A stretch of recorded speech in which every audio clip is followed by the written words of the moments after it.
Welcome to the Texas Conflict Coach radio program. If you've ever experienced or engaged in destructive or unresolved conflict, then you know it leads to broken relationships, distrust, and damaging results. Our program will help you manage and resolve conflict effectively with strategies, valuable resources, and support. Since 2009, our radio program hosted guest experts from around the globe sharing their perspectives, experiences, and expertise while giving you food for thought. If you can't listen live, then download and listen to any of our 300-plus podcasts in our library at texasconflictcoach.com. So sit back, relax, or join the conversation every Tuesday evening, or tweet us at TXConflictCoach.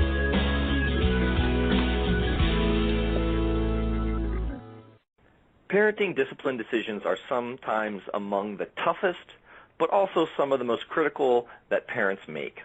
Focusing on respect, empathy, communication, and collaborative problem solving helps parents model effective conflict resolution skills for their children. Join us today to learn how to use these skills to build stronger lifelong relationships with your children. Hello, I'm Stephen Kotev, your guest host, and joining me today for our program entitled Parenting Discipline for Toddlers to Teens, How to Avoid the Countdown to Meltdown, is Barbara Sugarman Grochal. Barbara is a professional life coach, conflict coach, mediator, parenting trainer, and facilitator, and the parent of 3 20-somethings. Barbara is the principal of Anything's Possible Coaching and Training. In a segment of her training and coaching practice, she helps parents draw on their deep desires for their children and young adults to learn to address independence and boundary issues. At the same time, she is the director of the school's conflict resolution education program at the Center for Dispute Resolution at the University of Maryland King Carey School of Law. She provides training in Maryland and nationally and is recognized as a champion of conflict resolution education. Welcome to the show, Barbara. It's my pleasure to join you this evening. Well, we're very glad to have you. And tell me how you got involved in this. Well, my husband and I are parents of 3 now 20-somethings born within a 5-year span. How could I not be interested? As a life coach, I've worked with parents struggling with discipline issues. And as a facilitator in a series of parenting workshops called Keep the Connections, I've gained new perspectives on parenting concerns in an urban setting. Finally, in my work at the Center for Dispute Resolution at the University of Maryland School of Law, I work with schools throughout Maryland in developing conflict resolution education programs. There are very similar challenges in de-escalating angry youth at all ages. I recognize discipline and the struggle to find some balance between teaching good social behavior, but at the same time maintaining some level of control can truly be a challenge. And this isn't just dealing with toddlers having tantrums. Teens as well, discipline can be really complex. So it sort of sounds like you've brought all of you into this. There's you as a parent, you as a coach, you as a trainer. This sort of speaks to all aspects of who you are. Most definitely. You know, I've seen control and a parent's need for it really take over and bring out demons. And I've seen that happen in teachers as well, where students hit their hot buttons. Mm-hmm. So I really think it's important that people step away and learn a better set of skills to do what they want to be doing, being the best that they can be. Mm-hmm. So what exactly is this countdown to meltdown? Well, most of us have a very vivid picture in our minds of what a meltdown looks like with kids. Sometimes we've even witnessed it, both with kids and with the adult in meltdown. The countdown refers to what comes before that explosion. It's the warning signs in the child or in you as a parent. It's often when you see tantrums, it's not that the child is necessarily trying to get his or her way. There's that countdown. What happens beforehand? It's rubbing eyes, yawning, whining. You know, maybe there are signs that it's time to shorten the grocery shopping. You know, for a parent, recognizing in him or herself there's an intense feeling of embarrassment or frustration or just fatigue. That's that countdown, and it's really important to notice it in yourself as well and do something about that. So the countdown are the ways that either directly or indirectly that your child is communicating to you, in a sense, how they're feeling, but more what could be coming if you don't pay attention to them? No doubt about it. It's the warning signs, and a lot of it's nonverbal as well. And so it's you talked about the rubbing of the eyes, which would be a nonverbal. I guess yawning would be the other one. Is that the other one? Oh, absolutely. Or even whining. Like I'm just frustrated, but a 2-year-old can't, or a 4-year-old may not be able to say the word frustrated. Well, I can tell you personally that my 2-year-old cannot say that. I have a little girl, and there is, it's very hard to figure out exactly what's going on inside them, and I find that, it's also hard to make that line around discipline. And so, why do you think it is that it's so hard for parents to deal with discipline, and why it's such a difficult issue? It's difficult because for so many it becomes a struggle for control. Kids as they grow up, whether they're 2 or 12 or even 20, they're trying to develop a sense of autonomy and independence. Kids want freedom to explore. Parents want to keep them safe, and in some cases they really want to mold them. But unfortunately, the term discipline today, both at home and in schools, really is synonymous with punish. The root to discipline is actually teaching or instruction. So it's very complex because we've lost sight of that when this explosion happens and something's going on with the child, we instantly go to punish and we go to fight like a warrior. I'm not going to lose this battle with my child. So inadvertently, parents might escalate something that could be shut down pretty quickly with a little bit of empathy or a hug or just that with a 2-year-old you can distract. And if we go into that teacher garb of trying to help them manage their feelings and teach them ways to do that, it works out so much better. I have a friend, John Barnes, from Ohio, and he is a wonderful educator of teachers. And he uses the idea that children are tiny little scientists in a white lab coat. And they're constantly conducting little experiments, trying to figure out boundaries. He talks about it in terms of teachers and what teachers can do, but I think it's really the same in our homes. Teenagers testing the boundaries, 4-year-old trying to figure out what they can get away with. We want to control, but at the same time, it's really important to teach them skills and do it in a way where we're modeling something about what we should do in conflict. If we go right to yelling or smacking, then they may internalize that that's what you do when you're angry and frustrated, instead of simply asking what's going on. In my work with Molly Koch in the Keep the Connections workshop, we've really talked about how, in urban environments, parents really are concerned about safety, but at the same time, they want them to become independent problem solvers. And that sort of captures the push and pull. We want to control and keep them safe, but at the same time, we ultimately want them to grow up and learn to make good decisions themselves. Right. And I have a black belt in the Japanese martial art of Aikido, and so when I think of discipline, it's not purely the negative way. It's about sort of self-mastery. And I can see how you would frame it also as the teaching and instruction component, and how we sort of missed part of that in that there's what is it they say? There's more than one way to skin a cat or something like that. As opposed to just having it be my way or the highway. There's other ways that you can interact with your child, right? Exactly. As you said, in martial arts, it is about teaching, and that's the piece when you take the time to say, hey, what's going on, or I notice you're really frustrated. You're modeling empathy. So without even realizing that, you're teaching them social emotional skills, the types of skills we want our kids to have as they grow up. Well, and it's a really, great image, of because I can see my little girl wearing the scientist outfit, trying things out and seeing what can happen. But it's also, that's a more benign image. It's not like myself versus a manipulator in training. It's somebody who's just trying to figure out how the world works. Exactly. The term terrible twos indicates that 2-year-olds are bad for saying no. But in fact, they're just trying to figure out what their boundaries are and what they're allowed to have control over. So we have a little bit better understanding of how we can look at discipline differently. But what do we do when we've got this kid who's just, misbehaving? Well, first thing to do is take a moment and take stock of what's going on. Kids misbehave for several reasons. In some ways, they've never learned to manage the emotions that might come up in a situation.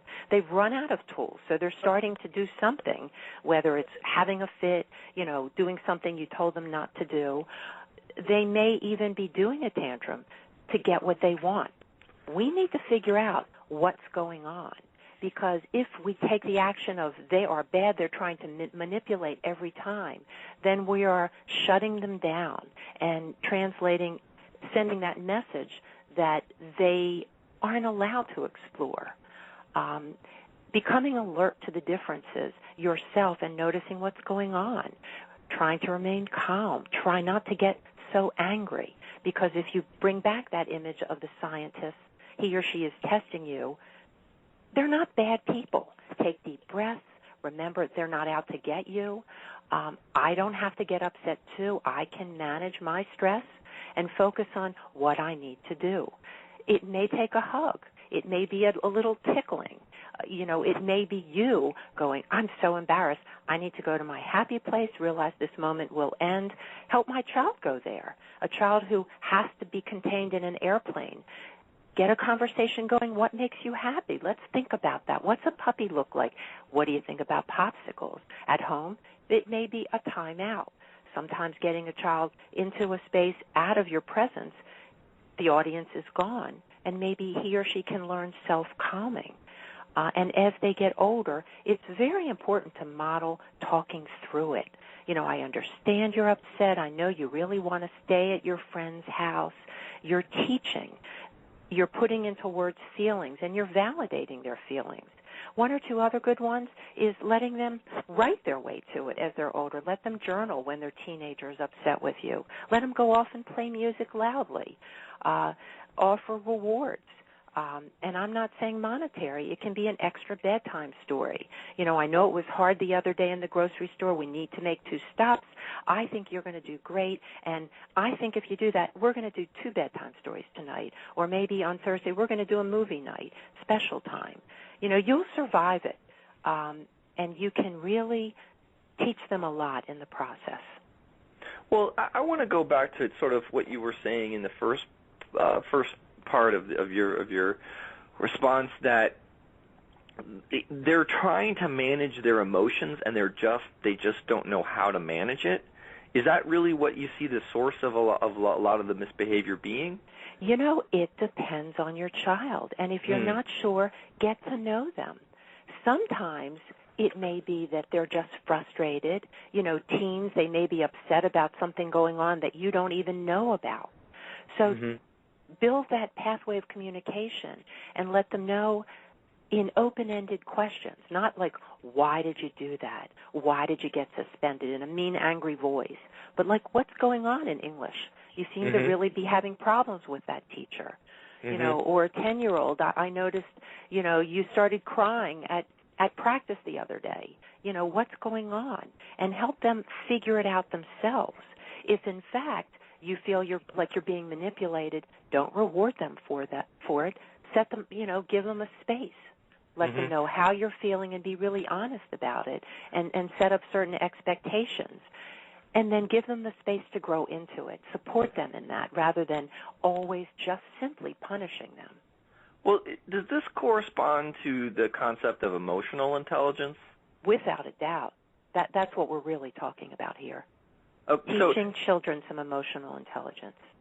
So for our listeners who've listened to our show in the past or who are aware of it, there's this concept that just as we have an IQ, there's your EQ, your emotional quotient. And so it's just this concept of being better connected to how you personally feel, but also being better able to understand the feelings of others.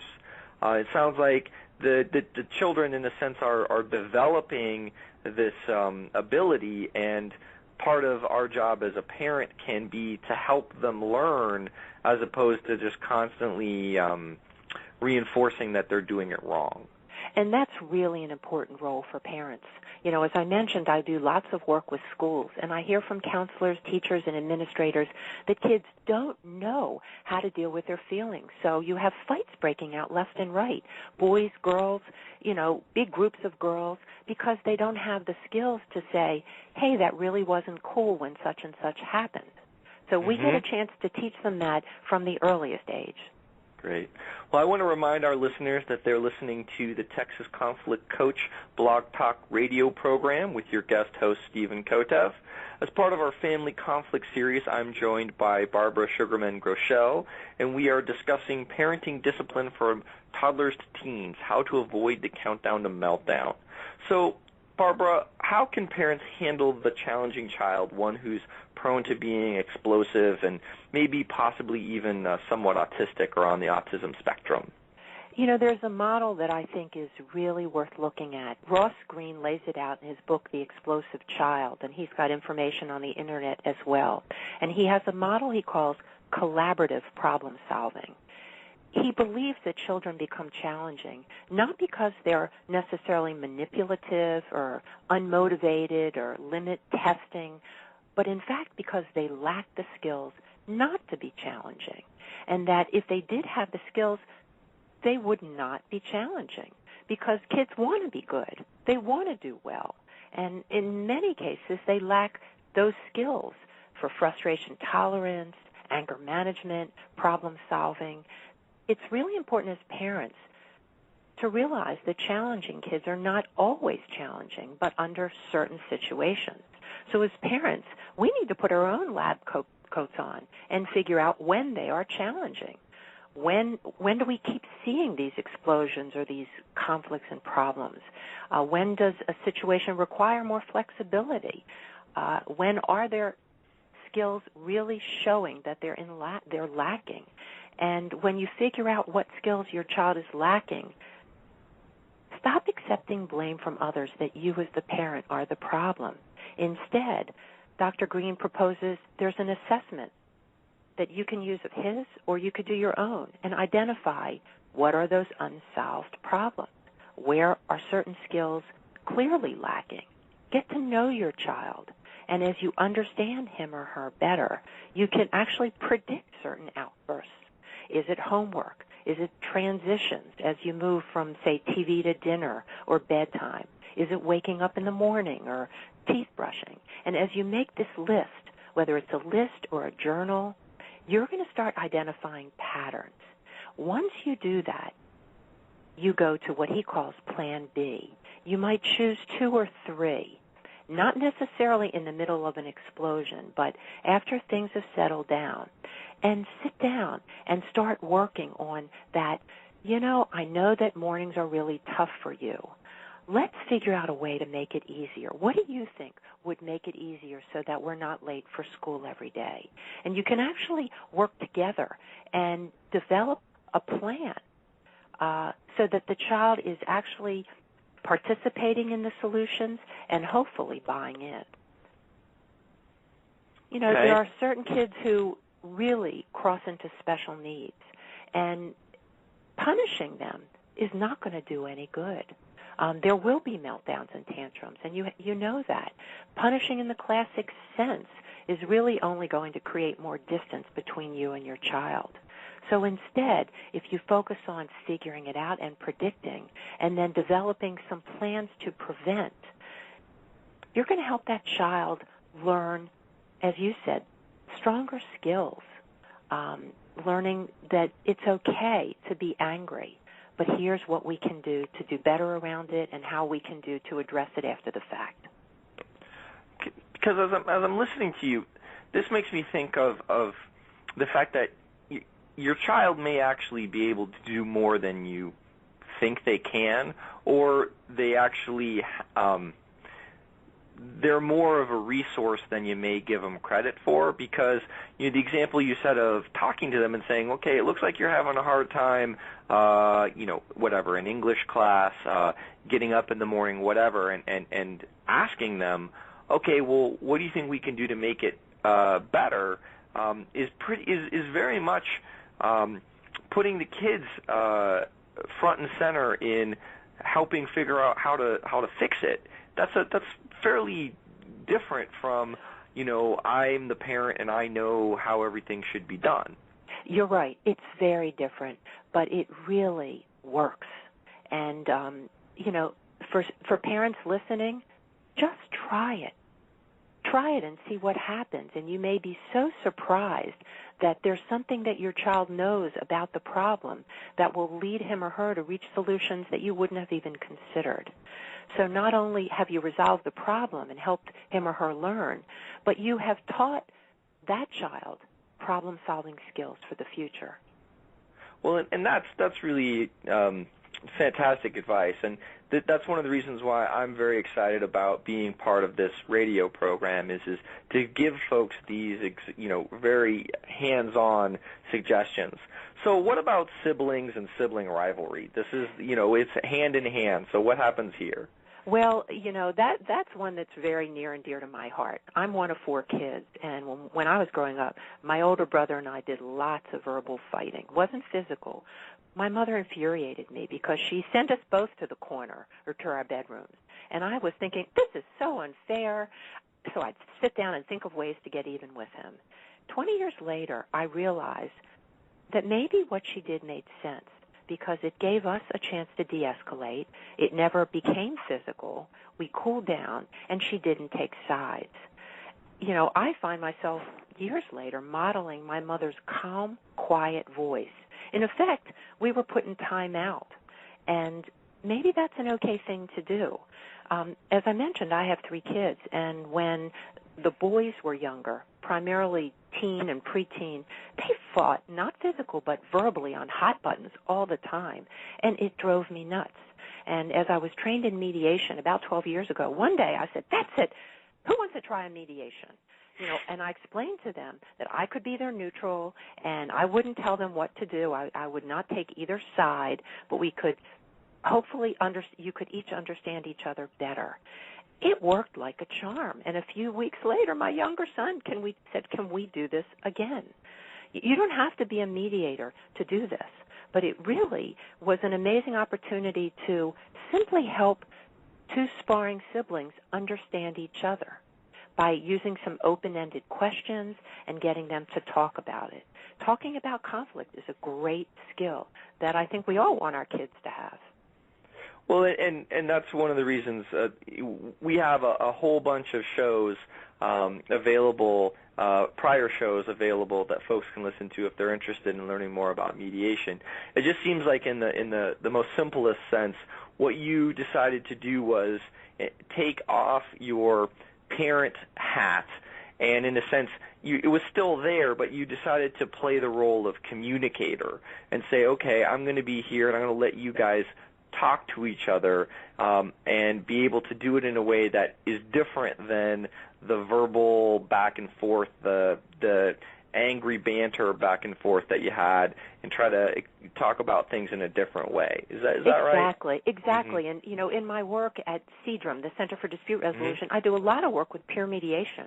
Mm-hmm. It's amazing how kids grasp the concept of mediation, where somebody doesn't take sides, but people get a chance to understand each other's perspectives.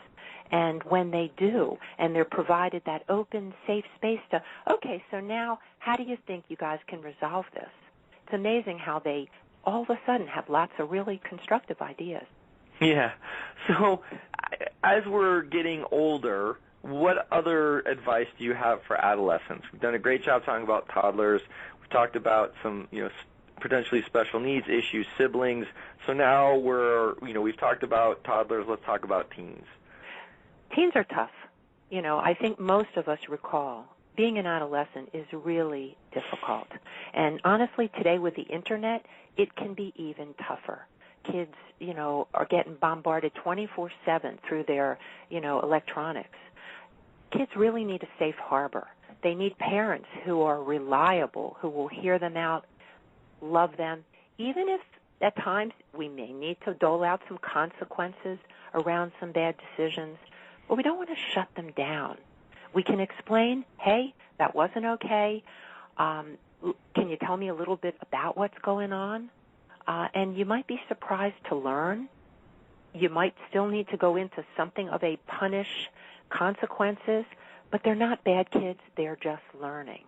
In Molly Koch's wonderful book, 27 Secrets to Raising Amazing Children, she points out that the family and parent relationships are really critical for kids, especially at the teenage age, because they are putting so much emphasis on belonging, and the world is getting kind of scary.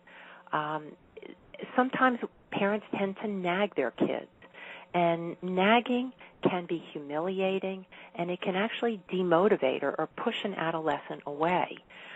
For example, a child who isn't doing his or her homework, instead of just nagging, you need better grades, you need to get into a good college, find out what's going on with your child. Maybe they need some help.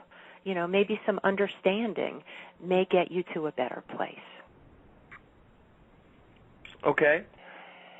So I just want to go over real quickly some of the books that you mentioned. Mm-hmm. The first one was Ross Greene's The Explosive Child. That's Greene.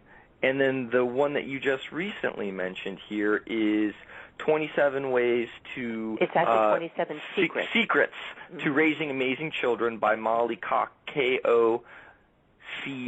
Molly Koch. Right, Koch. She's an amazing woman, just amazing. She spent years working with kids, helping families extract them from cults. And she has such passion around how important it is to build that connection as they're growing up. Mm-hmm. So what is your call to action for our listeners today? I would suggest that you take a moment and do an exercise that we actually use in our workshops, the Keep the Connections workshop. Take a moment and consider what kind of person you want your child to grow up to be. What are the characteristics? Now consider, how will my actions as a parent continue to foster the development of these qualities? So, for example, if you want independence, is micromanaging his school assignments and his test schedule going to help? If you smack a baby when he whines, are you teaching him the power of self-expression? Are you teaching him that smacking is a good way to deal with frustration and anger? Notice what you do when you're in conflict with your child and bring it back to the core question. What qualities in my child are my actions fostering and modeling? That's a lot to... I can see why you would want to have folks spend some time with this, because it's a great tool for reflection. You can sit back and say to yourself, am I really going in the direction I think I am, being a parent, if a lot of what you're doing, a lot of your actions may be not at all what is necessary to nurture this child into what you want it to become. Yeah, and to be real, there are times as parents when we get angry, and that's okay. What do we do after that? If we say something that is mean and nasty, do we go back later and say, I was angry, and maybe I said some things I didn't really mean, and I'm sorry, but I care about you, and here's the consequence. Mm-hmm. Now you're showing your child, you're modeling and teaching that it's okay to be angry, but I care about you. Mm-hmm. Mm-hmm. And I think it's also something where, as you were saying before, it's allowing the child to see the skill in action. We talk about how it's important to apologize. When they see you doing it as a parent, they know that it's something that is real, and it's not sort of do as I say but not as I do. Exactly. You are the model, whether you like it or not. So how can folks reach you, Barbara? I can be reached via email, and that's bgrochal, which is GROCHAL, @gmail.com. And I can also be found on LinkedIn under my full name, Barbara Sugarman Grochal. And what are your closing comments? I just want to close the evening by just pointing out that remember, when your kids are driving you crazy, perhaps you too drove your own parents crazy. Think about the reality that your kids are separate beings from you. They may, in fact, be tiny scientists trying to figure out the world. You get to hold them, hug them, teach them, respect and love them, and hopefully you'll relish the relationship that you develop with them for the rest of your life. Well, thank you for this wonderful show, Barbara, and thank you so much for joining us today. It's my pleasure. Thank you, Stephen. Thank you for listening to the Texas Conflict Coach. We hope you've enjoyed the program. You can find over 300 podcasts archived to listen at your own convenience at texasconflictcoach.com or download the podcast at iTunes or Stitcher Radio. To learn about upcoming radio programs and resources, sign up for our monthly e-newsletter.